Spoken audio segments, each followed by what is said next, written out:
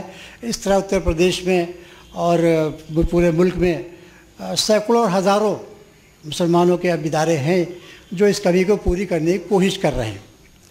لیکن وہ کمی ہوتے ہوئے بھی ہماری مائیں جو اپنے بچے کو تربیت دیتی ہیں ان میں اگر ایک بات وہ ان کا خود کا عقیدہ پختہ ہو جائے اور بچپن سے ہی وہ یہ چیز بچوں کے ذہنوں میں ڈال دیں, جس کو توحید کے بعد کہی ہے ہمارے قدیر صاحب نے کہ تم کوشش کر سکتے ہو اور تمہاری زندگی میں کوشش کرنا تمہارا فرض ہے, لیکن کبھی نتیجے سے اگر تمہارے خلاف جائے تو مایوس مت ہو. یہ ایمان اگر وہ پیدا کر دے, ایمانی قوت, تو بڑے حد تک معاملات بہتر ہو سکتے ہیں. مجھے ذاتی تجربہ یہ ہے کہ میں تعلیم کے اعتبار سے میرے والدین, والد بھی اس میں ان کے کنٹریبیوشن رہا ہے, اور میرے پھوپھا, میرے دادا, ان سب لوگوں نے تعلیم دی ہے. اس کے علاوہ جن اسکولوں میں تعلیم حاصل کی, پرائمری اسکول سے لے کر اور علی گڑھ مسلم یونیورسٹی تک, ٹیچروں نے بھی تعلیم دی ہے اور اسی انداز میں دی ہے. لیکن اصل تعلیم جس کو میں کہوں گا وہ اس کی شروعات ہوتی ہے جو تربیت کے ساتھ جڑی ہوئی ہے. وہ علی گڑھ مسلم یونیورسٹی میں علی گڑھ مسلم یونیورسٹی کے اقلیتی کردار کی تحریک سے, جس میں ہماری ملاقات ہندوستان کی معروف شخصیتوں سے جو اپنے وقت کی میں سمجھتا ہوں نہ صرف دیندار ترین شخصیتیں تھیں بلکہ علم کے بارے میں بھی ان کے علم پر کوئی شبہ نہیں آ سکتا. اور میں ابھی ریڈینس اخبار دیکھ رہا تھا, مجھے اپنے وہ دن یاد آ گئے جب میں ریڈینس اخبار کے اس پرانی بلڈنگ میں, غالباً اب وہ بلڈنگ نہیں ہوگی, جس میں یوسف صدیقی صاحب مرحوم اور یہ لوگ ہمارے علی گڑھ کے سینئرز تھے.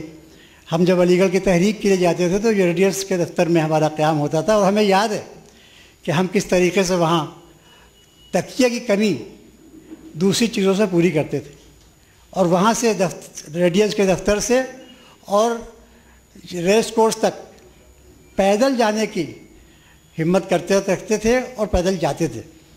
اس وقت علی گڑھ مسلم یونیورسٹی کے اسٹوڈنٹس کی حیثیت سے اتنی ہماری گنجائش نہیں تھی کہ ہم وہاں ٹیکسی کر کے جائیں یا اسکوٹر سے بھی جا سکیں. تو بہرحال وہ ایک تربیت تھی. تربیت کس لیے تھی؟ اس میں کوئی مفاد نہیں ہونے والا تھا, کوئی دنیاوی مفاد فی الحال ملنے کا کوئی آثار نہیں تھے.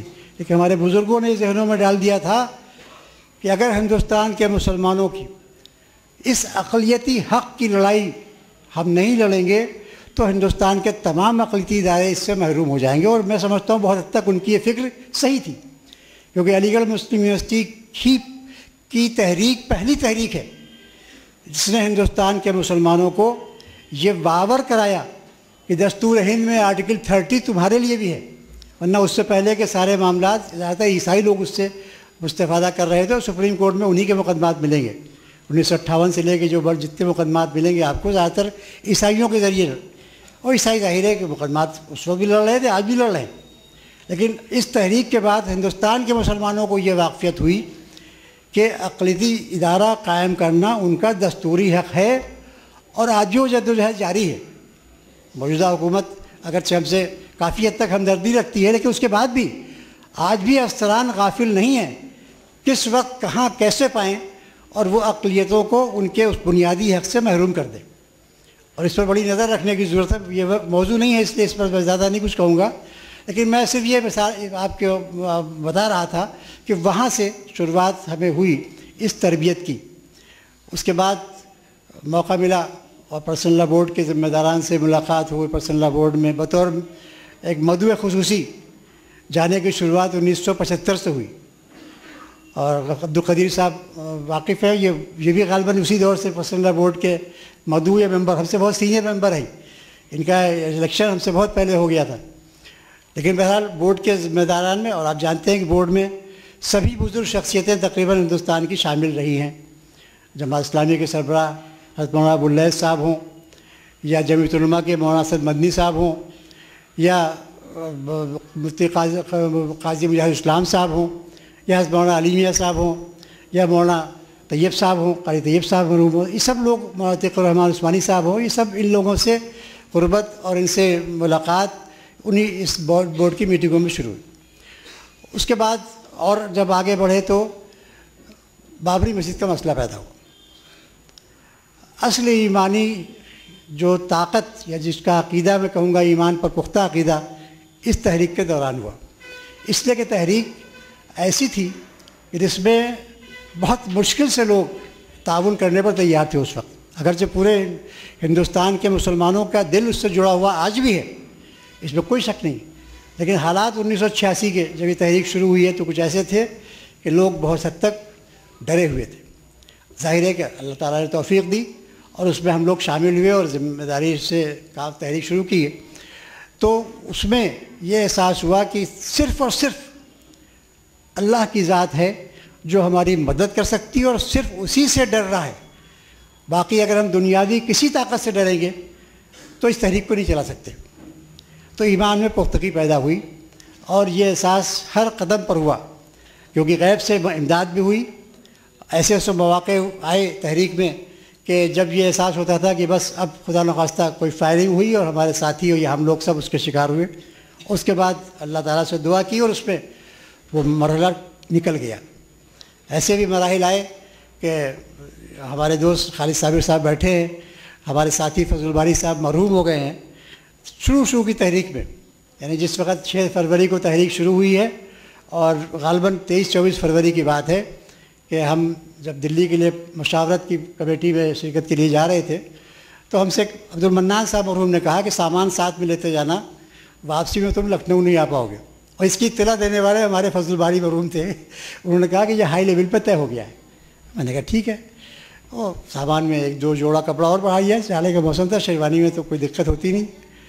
ہم گئے اور اس کے بعد واپسی میں آ ہی رہے تھے کہ ہمارے یہاں ساتھی گرفتار ہو چکے تھے لکھنؤ میں، اعظم خان اور کئی لوگ جو ہماری تحریک میں شامل تھے، وہ MLAs وغیرہ سب گرفتاری ہو چکی تھی۔ ہم کو ٹیلی فون کیا گیا کہ آپ یہاں پر لکھنؤ آنے کے، آپ نہیں تھے اس میں جانتا ہوں آپ باہر تھے اس وقت کہیں، تو بہرحال وہ کہا گیا کہ تم کہیں پر لکھنؤ سے پہلے آپ اتر جائے، کیونکہ ہم لوگ یہ بھی نہیں چاہتے تھے کہ ہم جو لوگ باہر ہیں وہ گرفتار ہو کر صرف نام حاصل کر لیں اور کام رہ جائے۔ ہماری ایک کال تھی 14 فروری کی دارالشفاء سے ٹیلے والی مسجد پر ایک جلوس لے جانے کی، اس کال کو پورا کرنا تھا۔ عوام باہر سے آ رہے تھے، راستے میں روکے جا رہے تھے سب۔ بہرحال ایک طریقہ تجویز ہوا کہ ہم لکھنؤ سے 15-20 کلومیٹر پہلے کسی اسٹیشن پر اتر کے اور وہاں پر آئے اور اس کے بعد دارالشفاء تک پہنچ گئے، اور شفیق الرحمان برق صاحب کے کمرے میں ہم لوگ تھے، اور قاضی صاحب ایک ہمارے MLA ساتھی ہوا کرتے تھے، ان کا انتقال ہو گیا، وہ 2-3 لوگ وہاں، مولانا مظفر حسین صاحب آ گئے، بہرحال ہم لوگوں نے پروگرام کو عملی جامہ پہنایا اور وہاں سے نکلے اور گرفتاریاں ہوں۔ ایسے ہی لمحات اکثر آئے ہیں، لیکن ان ہر مرحلے سے ایمان مزید پختہ ہوتا گیا۔ یہ احساس دھیرے دھیرے بالکل نکل گیا ذہن سے کہ یہ دنیاوی طاقتیں، خواہ اس میں ڈسٹرکٹ مجسٹریٹ ہو یا سپرنٹینڈنٹ آف پولیس ہو یا ڈائریکٹر جنرل آف پولیس ہو یا چیف منسٹر ہو، ان کی کوئی حیثیت۔ دھیرے دھیرے یہ ایمان پختہ ہوتا گیا کہ صرف اور صرف اللہ کی ذات ہے، صرف اسی سے ہم کو ڈرنا ہے اور اسی کی مرضی کے لیے کام کرنا ہے۔ کسی کے ساتھی کے دماغ میں یہ نہیں تھا کہ ہم کو کوئی دنیاوی فائدہ اس سے اٹھانا ہے، اور وہ آگے بڑھتے رہے۔ مسجدوں میں جب ہمارے جلسے ہوتے تھے تو بعض مساجد کے امام اور متولیوں نے اس کی مخالفت کی، جبکہ مسئلہ مسجد کا تھا، مسئلہ مسجد کے تحفظ کا تھا، نہ ہمارے گھر و جائیداد کا تھا، نہ کسی کے عزت اور وقار کا تھا، صرف اور صرف مسلمانوں کی مسجد کا مسئلہ تھا۔ لیکن وہاں بھی مخالفت برداشت کرنا پڑی اسے۔ ایسا قدیر صاحب نے کہا کہ حسن اخلاق بھی ایک چیز بہت اہم ہے، اور اس حسن اخلاق سے کام لے کے وہ مراحل بھی گزرے، کسی کو نہ برا کہا، نہ کسی کو اوپر کوئی جو وہ آج کل ایک ماحول ہے بہت، ابھی اعجاز اسلم صاحب نے اس کی طرف اشارہ بھی کیا تھا کہ ہم بالکل بغیر کسی تکلف کے 3 برائیوں میں مبتلا ہو جاتے ہیں۔ ایک غیبت ہے، ایک چغلی ہے، ایک بہتان ہے۔ تینوں گناہ کبیرہ ہیں، ہمیں اس کا احساس ہی نہیں رہتا کہ ہم کس کے اوپر کیا الزام لگا دیں۔ چانچہ ہمارے ساتھیوں میں اکثر کہا کہ یہ مولوی یا یہ وہاں کے متولی، یہ وہاں کے امام فلاں سے ملے ہوئے ہیں، فلاں کے ایجنٹ ہیں، یہ کہنے میں مسلمان کو تردد نہیں ہوتا. اگرچہ گناہ کبیرہ کہا گیا، اگر غلط الزام ہے صحیح بھی ہے تو اس کے پیٹھ پیچھے کہا جائے تو غیبت ہوگا. لیکن بہرحال یہ برائی ہے ہمارے پورے معاشرے میں، یہ اس بر اعظم میں، اس ہندوستان، پاکستان اور بنگلہ دیش کی ہی برائی ہے. میں عربوں میں جب بھی گیا ہوں، میں نے کبھی کسی کی زبان سے نہ کسی کی غیبت سنی، نہ کسی کی بہتان کے اوپر بہتان لگایا کسی نے، نہ کوئی چغلی کھائی. اور اگر کبھی کوئی ایسی بات کہنا بھی ہوتی ہے تو وہ بہت تکلف سے کہتے ہیں. ایک مرتبہ کا واقعہ ہے، ہمارے جاوید حبیب صاحب مرحوم ہم لوگوں کو لے کے سعودی عرب کے ایمبیسڈر کے پاس گئے، اور سعودی عرب کے ایمبیسڈر کو ان تعارف کرایا کہ بابری مسجد کا مقدمہ چل رہا ہے، یہ اس کی پیروی کر رہے ہیں. کہیں ان کی زبان سے کچھ ایسا جملہ نکل گیا کہ اس ایمبیسڈر کو یہ احساس ہوا کہ جیسے کوئی مالی دشواری ہے. تو اس نے کہا I have already helped some buddy, have you not received any amount. انگریزی میں ہمیں تو تعجب ہوا کہ ہم نے تو آج تک سنا ہی نہیں تھا کہ سعودی عرب کے ایمبیسڈر نے کسی کی مدد کی ہے مقدمے کے لیے. ایک دم سے مگر خاموش ہو گیا. اس کے آگے اس نے کچھ نہیں رہا، ہنسا وہ، اور ہنس کے اس نے کہا واللہ واللہ. کوئی انگریزی میں کچھ اور کہا اس نے، جس کا مقصد غالباً یہ تھا کہ چھوڑو اس کو. جاوید حبیب صاحب نے بعد میں نے ان سے پوچھا کہ انہوں نے کہا چھوڑیے، جب اس نے نام لے لیا تو ہم کیوں آپ کو نام لیں. تو بہرحال یہ تو عربوں کے میں نے مثال اس لیے دیا کہ یہ اس برائی سے بالکل پاک ہے. میں نے جہاں تک محسوس کیا، باقی آپ میں اعجاز اسلم صاحب زیادہ واقف ہوں گے ان سے، لیکن میں نے محسوس کیا کہ ہمارے اندر یہ بہت برائی ہے. بہت حد تک الزام تراشی کر دیں، کچھ بھی کہہ دیں کسی کے بارے میں، زبان پر کوئی لگام نہیں رہتی. یہ بھی ایک جز ہے دینی تربیت کا. میں نے اپنے وہاں لوگوں سے کہا، تمام علماء اکرام سے کہا، بلکہ ایک ہماری تنظیم ہے جو 11 اور 12 ربیع الاول کی شب میں ایک جلسہ سیرت کا انعقاد کرتی ہے. اس تنظیم کی طرف سے میں نے اکثر کتابچے چھپائے ہیں لکھنؤ کے علماء سے لکھوا کر، مولانا عبدالعلی فاروقی صاحب سے یا مولانا خالد رشید فرنگی صاحب سے، یہ 3 برائیوں کے اوپر خاص طور سے. لیکن بہرحال یہ تو ایک مرز عام ہے، مگر میں یہاں پر یہ کہنے سے بالکل گریز نہیں کروں گا کہ اس سے ہمیں گریز کرنا چاہیے. یہ بہت بڑی ہمارے معاشرے میں خرابی ہے اور دینی تربیت میں ایک کمی ہے. ہم اپنے علماء اکرام سے اکثر کہتے ہیں اس بات کو کہ آپ جو آپ کی تقریروں کا اثر ہوتا ہے. یہ کہنے میں مجھے کوئی تکلف نہیں کہ ہندوستانی معاشرے میں مسلمانوں کی 90% سے زیادہ تعداد علماء اکرام کی بات سنتی ہے شریعت کے معاملات پر. اور یہ شریعت کا معاملہ ہے، یہ مسلمانوں کے معاشری سدھار کا معاملہ ہے. اس لیے اس پر اگر علماء زور دیں گے تو یقیناً مسلمانوں میں بہتری ہوگی اور ایک دینی تربیت ہوگی. پر یہ تو ایک جزوی بات تھی، لیکن میں عرض کر رہا تھا ایمانی قوت. تو ایمان کی مضبوطی اور ایمان کی قوت اور ایمان پختہ ایمان ہونا، یہ اس کی تربیت ہر سطح پر ماں کی گود سے آگے بڑھ گئے، اسکول اور کالج میں آ گئے. بالکل صحیح کہا ہے اعجاز اسلم صاحب نے کہ ٹیچرز ہمارے مسلم اداروں کے ٹیچرز، جہاں پر تنخواہیں کم ہیں، چونکہ ہم سیلف فائنینسنگ کے ادارے بھی دیکھ رہے ہیں اور ہم وہ بھی دیکھ رہے ہیں جہاں پر ایڈڈ ہیں، لیکن جہاں پر ایڈڈ ادارے ہیں اور ہمارے ٹیچرز ماشاءاللہ 30,000 سے لے کے اور 50-60 ہزار تک، بلکہ ڈگری کالج میں اس سے بھی زیادہ تنخواہیں پا رہے ہیں، وہاں پر بھی کوئی توجہ اس کی نہیں ہو پا رہی ہے کہ وہ کچھ وقت مسلمان بچوں کی اس قسم کی تربیت میں صرف کریں.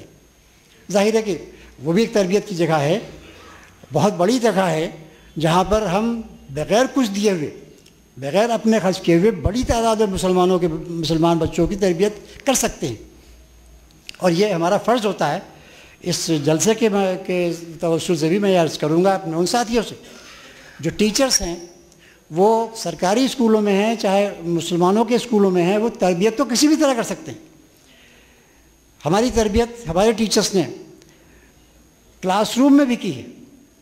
بی اے کے اسٹوڈنٹ کے حیثیت سے جب میں فارسی کی کلاس میں جاتا تھا تو ہمارے تینوں استاد، ایک تو الہ آباد سے تعلق پروفیسر رغیب حسین صاحب، جیسے ڈاکٹر ولی اللہ انصاری صاحب تھے، تیسرے طیب رسول صاحب تھے، وہ سعدی اور ان کے حافظ کے جو کورس میں پرسکرائب ٹیکسٹ ہوتی تھی ان کے معنی اور مفہوم بتانے کے ساتھ ساتھ بہت سی باتیں تربیت کی وغیرہ تھی. کلاس میں ہی علی گڑھ مسلم یونیورسٹی میں ٹیچرز مسلم پرسنل لا پڑھاتے ہوئے بہت سی وہ باتیں بتا دیتے تھے کہ جو ہماری تربیت کے لیے ضروری ہوتی، جو ٹیسٹ کا پارٹ نہیں ہوتی تھی، کلاس روم میں سبجیکٹ کا پارٹ نہیں ہوتی تھی، لیکن چونکہ ان کا مزاج تھا تربیت کا، لہٰذا وہ تربیت کے لیے ہمارے اپنے لیکچرز میں اس باتوں کو ذکر کر دیتے تھے کہ جو ہمارا اصل اسلامی قانون ہے. مثال کے طور پر ہم کو یہ بات LLB کی تعلیم کے دوران ہی معلوم ہوئی کہ لڑکی کی مرضی بھی اتنی ہی ضروری ہے جتنی لڑکے کی مرضی. ہم سمجھتے تھے کہ نہیں، لڑکی تو گھر میں رہتی ہے، اس کی طرف سے تو اس کے باپ اور ماں جو ہے وہ دے سکتے ہیں. لیکن ہمارے ٹیچر نے ہم کو بتایا، اور اسلامک لاء کو پڑھاتے ہوئے بتایا کہ نہیں، اس کی مرضی لینا ضروری ہے. آپ اس کی یہ بات ہمارے غیر مسلم ساتھی جو کہا کرتے ہیں ان کے علم میں نہیں کہ صحیح اسلام کیا ہے.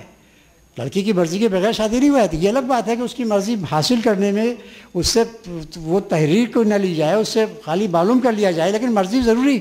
جہاں لڑکی نے انکار کر دیا وہ نکاح نہیں ہو سکتا ہے. تو اس طریقے سے ٹیچر کی زندگی، پھر یہ اس کے بعد یہ عملی زندگی. تو میں عرض کر رہا تھا کہ عملی زندگی میں تربیت یہ تو خود ہوئی ہے. اس میں تو تربیت ہوتی ہے حالات سے نپٹنے کے لیے. لیکن اگر یہ ان حالات سے نپٹنے کے لیے آپ کا ایمان پختہ نہیں ہے تو آپ کسی میدان میں کامیابی حاصل نہیں کر پائیں گے. خواہ آپ ایک ڈاکٹر ہوں، چاہے آپ ایک وکیل ہوں، چاہے آپ بزنس مین ہوں، چاہے آپ ٹیچر ہوں، چاہے سیاستداں ہوں. آج جو ہمارے لیے ابھی ہمارے ریاض اسلم صاحب نے کہا، میں کوئی اس کو اوپر تبصرہ نہیں کروں گا، لیکن خالد صابر صاحب ایک تجربہ کار سیاسی شخصیت موجود ہے. اور مسلمانوں کی سیاسی جماعتیں خود غور کریں، میں کچھ نہیں کہہ رہا، کہ آخر کیا وجہ ہے کہ وہ اتحاد جو ہندوستان کے کچھ حصوں میں قائم ہے. آخر کیرالہ میں وہی پارٹیاں کامیاب ہو سکتی ہیں، حیدرآباد میں وہ لوگ عوام ان کے ساتھ جڑ سکتے ہیں، تو یو پی میں کیوں ایسا ہو رہا ہے کہ ان کی کوئی وہ قوت جو ہونا چاہیے وہ نہیں ہو پا رہی. ایک غور طلب مسئلہ ہے. میں اس کے بارے میں کچھ اور زیادہ نہیں کہوں گا، لیکن یہ ضرور کہوں گا کہ خواہ سیاسی جماعت مسلمانوں کی ہو یا نہ ہو، لیکن مسائل پر مسلمانوں نے اتحاد کا ثبوت دیا ہے اور اس سے مسائل حل ہوئے ہیں. چاہے وہ پرسنل لا کا مسئلہ ہو، پرسنل لا کی تحریک کسی سیاسی جماعت نے نہیں چلائی تھی، چاہے وہ شاہبانوں کا مسئلہ ہو، یا ابھی حال میں رائٹ ٹو ایجوکیشن ایکٹ کا مسئلہ ہو، یا وقف ایکٹ کا مسئلہ ہو. کسی نہ کسی حد تک رائٹ ٹو ایجوکیشن ایکٹ میں تو پوری کامیابی آپ کو ملی. پرسنل لا بورڈ کوئی سیاسی جماعت نہیں تھا، لیکن مختلف ملی جماعتوں کا ایک پلیٹ فارم ہے. اس نے یہ آواز دی تھی کہ رائٹ ٹو ایجوکیشن ایکٹ میں مدرسوں کا ایگزمپشن ضروری ہے، کیونکہ ہم اپنی تعلیم کو اس معیار پہ نہیں لے جا سکتے. اور اس تحریک، عوامی تحریک صرف جلسوں کی حد تک کی تھی، کوئی ریلیز نہیں کی گئی تھی، صرف اس کی دھمکی تھی. اور حکومت نے بالآخر اس کو مانا، اور مئی 2012 میں وہ قانون پارلیمنٹ سے پاس ہوا کہ مدرسوں کو اس سے ٹوٹلی ایگزم کیا گیا اور عقیدتی اداروں کو بھی کچھ رعایت دی گئی. تو یہ نہیں ضروری ہے کہ جب تک سیاسی جماعت کے مسلمانوں کی طاقتور نہ ہو تب تک ان کے مسائل حل ہی نہیں ہو سکتے. بے شک حل ہو سکتے ہیں اگر وہ اس طریقے سے اپنے مسائل کو حل کروانے کی کوشش کریں، اور اس میں خلوص اور ایمانی قوت کا یقیناً دخل ہے. اس ایمانی قوت کے ساتھ جب آپ آگے بڑھیں گے تو یقیناً آپ کو اللہ تعالیٰ کامیابی دے گا. ابھی ذکر ہوا فسادات کا. بے شک فسادات ایک بڑا مسئلہ اس ملک میں ہے، چاہے وہ گجرات کے ہوں چاہے مظفر نگر کے ہوں. یہاں پر بھی ہم کو ایمانی قوت کے ساتھ ساتھ اپنے اس دانشوری کا مظاہرہ کرنا ہوگا کہ ہم کس طریقے سے اپنے معاملات کو پیش کریں. ہمارے بہت بڑی بڑی جماعتیں وہاں پر ہیں. جماعت اسلامی بھی کام کر رہی ہے، جمعیت علماء بھی کام کر رہی ہے، کافی حد تک مسلمانوں کے معاملات میں وہاں کوشش ہو رہی ہے. ایک ابھی ٹی وی چینلز کے ذریعے 2-3 دن تک ایک یہ پروپیگنڈا ہوتا رہا کہ صاحب مسلمانوں کو جو 5 لاکھ کی امداد دی جا رہی ہے اس کے بدلے میں ان کی ساری زمین اور جائیداد حکومت لے رہی.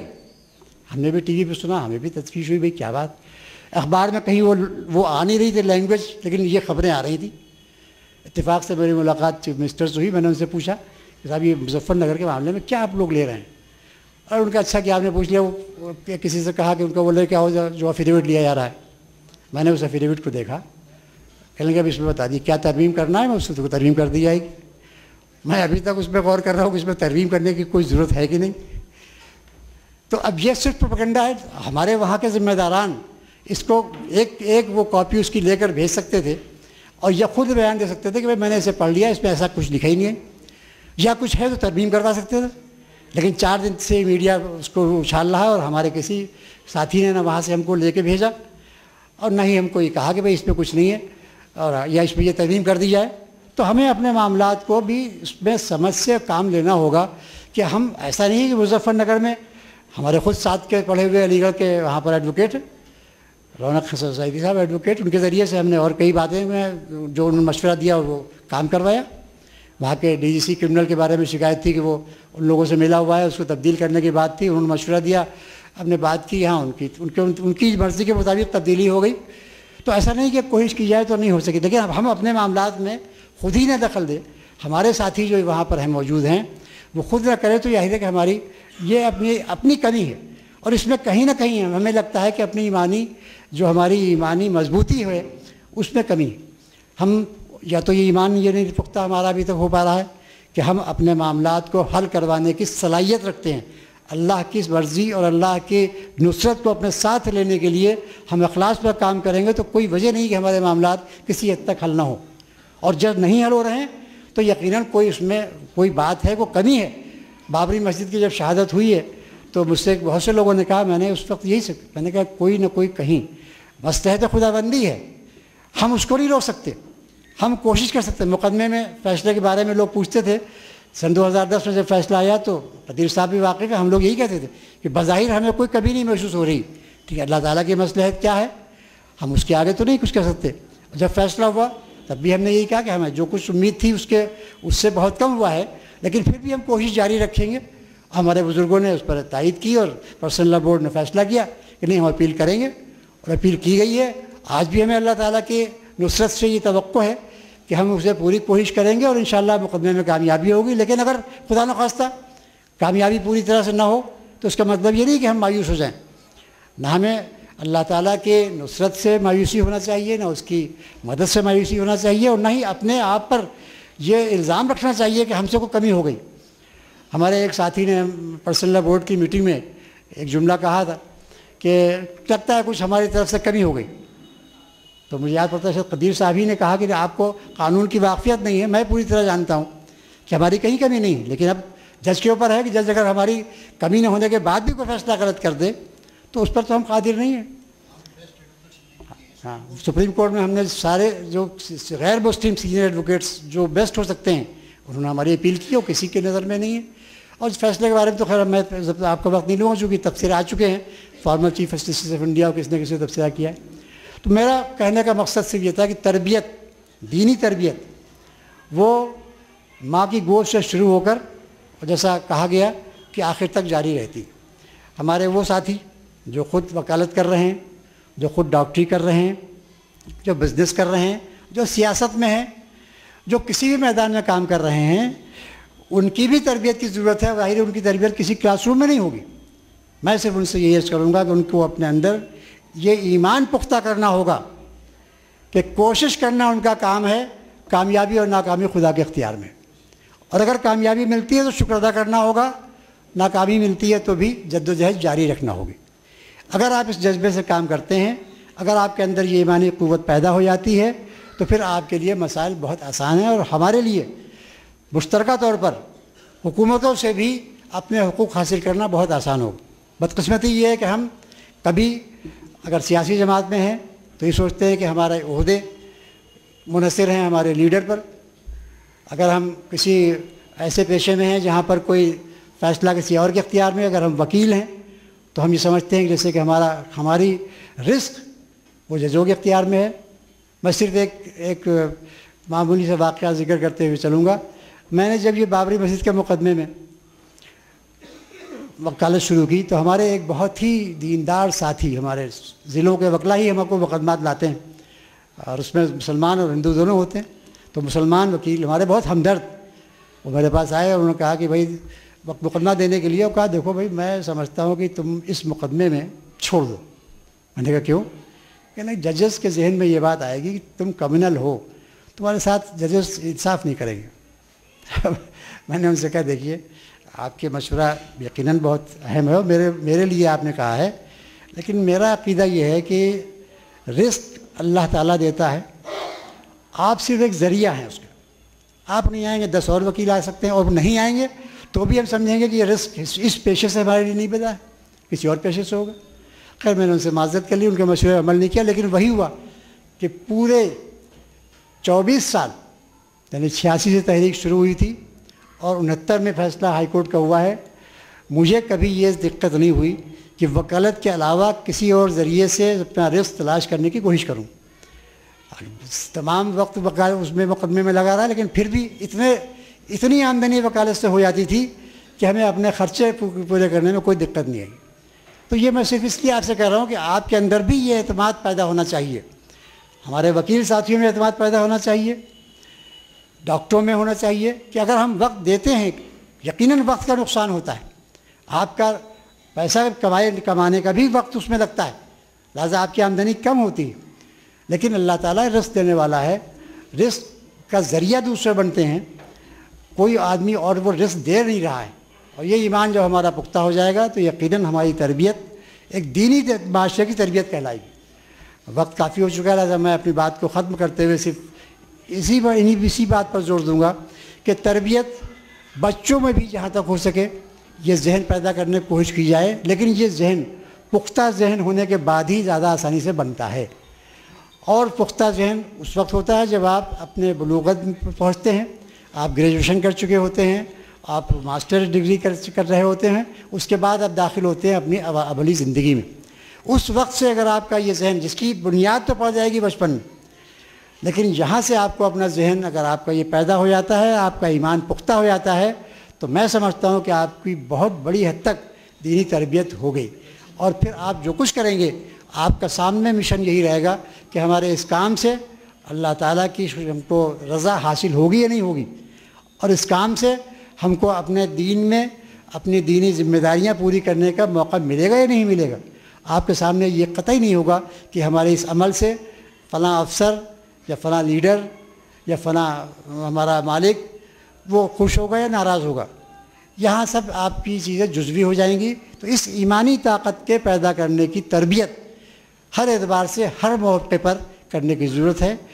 یہ آپ کا جلسہ بھی میں اس کو یہی سمجھ رہا ہوں کہ یہ بھی ایک تربیت کا ذریعہ ہے، بڑوں کی تربیت، اس کے بعد بڑوں کے ساتھ میں اس پیغام لے کر جو لوگ اس کو قبول کرتے ہیں، اس پر عمل کرتے ہیں، ان کے ذریعے سے دوسروں کی تربیت۔ تو ہم کو عوامی سطح پر اس تربیت کو، اس ذہن کو، اس ایمانی قوت کو پختہ کرنے کے لیے ہر ممکن کوشش کرنے کی ضرورت ہے، جس میدان میں بھی ہم ہوں۔ انہی الفاظ کے ساتھ میں آج کے اس جلسے کے منتظمین کا شکریہ ادا کرتا ہوں، اور آپ لوگوں کو اس کی مبارکباد دیتا ہوں کہ آپ ایسے کامیاب جلسے کرتے ہیں جس سے یقیناً اصلاح ہوتی ہے اور تربیت ہوتی ہے، دینی مزاج پیدا ہوتا ہے۔ امید ہے کہ اس کا بھی کچھ نہ کچھ اثر ہوگا۔ شکریہ۔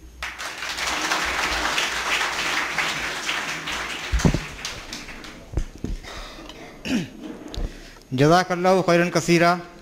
اگلا ہمارا جو پروگرام ہے وہ یہ ہے کہ ہمیں اپنے مہمانوں کو ایک یادگار پیش کرنی ہے، تو میں درخواست کرتا ہوں برادر محمد احمد علی صاحب سے کہ وہ ڈائس پر تشریف لائیں اور جناب ایم قدیر صاحب کی خدمت میں تہنیت نامہ میمنٹو پیش کریں۔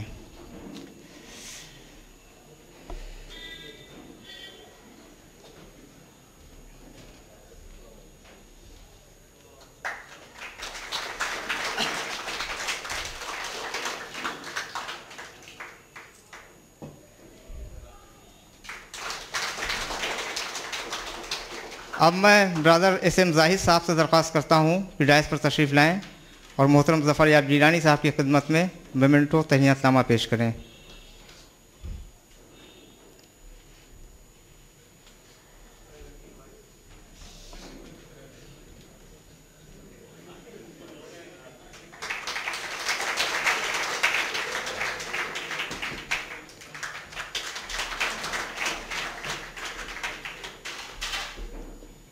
ہم بہت بہت شکر گزار ہیں اپنے تینوں مہمانوں کے۔